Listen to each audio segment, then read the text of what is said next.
Meet kami sa resto, lobby ng hotel, or kung saan. O, saan ba kayo nag-meet? Oo, di ba? Naalala kita. Ain't my prob. So, can you fly? Ay! Hindi ako nakapansin. Totoo. Pinapansin ko kaya lahat. Sa mismong unit nila sa hotel. Wow! Meet the parents. Oh my God. Legal na. Oh my God. Wala pa man. Sana all. Hmm,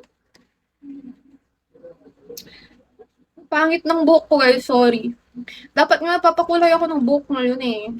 Gusto ko kasi iba na yung ano ko, itsura ko sa birthday.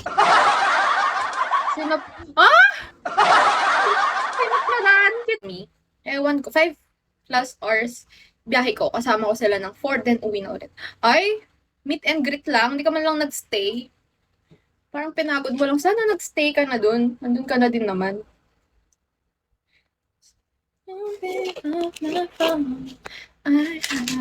Ayoko talaga yung buhok ko ngayon. Ako nonchalant lang. Ay, o ngayon, hindi ka na ba nonchalant? Hindi ka na ba nonchalant? Hindi ko umuwi. Worth it naman pagod ko. Ano nga gift mo sa kanya? Okay lang, ganda pa din naman. Maganda pa din ba? Hindi, papa-color ako ng kulay black para mas ma-black pa yung buhok ko. Basta, gusto ko kasi magpaganda sa birthday ko. Goodies, pasalubong. Ano ba mga pasalubong sa Quezon? Sag, hi Sag. So come you don't pick up my phone. I have been folded.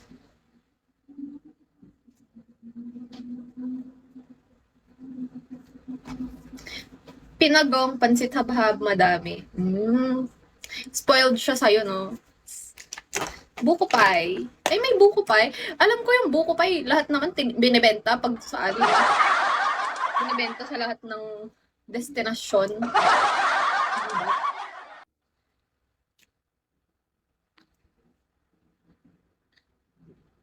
All in one. At alam mo ba, ano, hindi ko pa alam, sasabihin ko alam.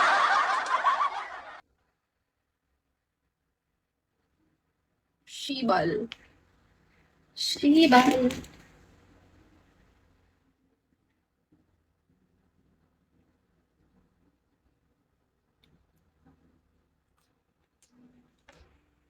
Chameleon's King.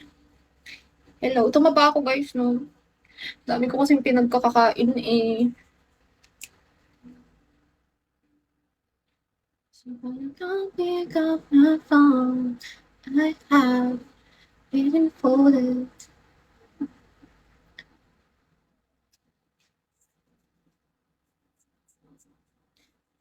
2 days ago, may dumating ako package from LBC. Padalhan na, ano daw?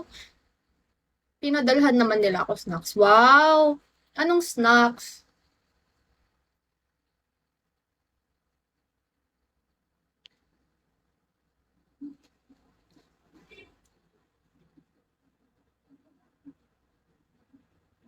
Mr. Gray, hello.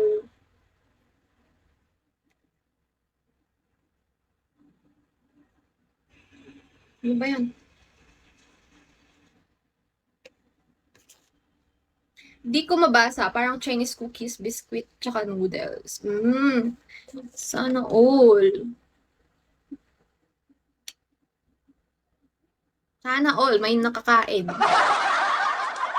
Oo. Ano na lang. Pasang awa.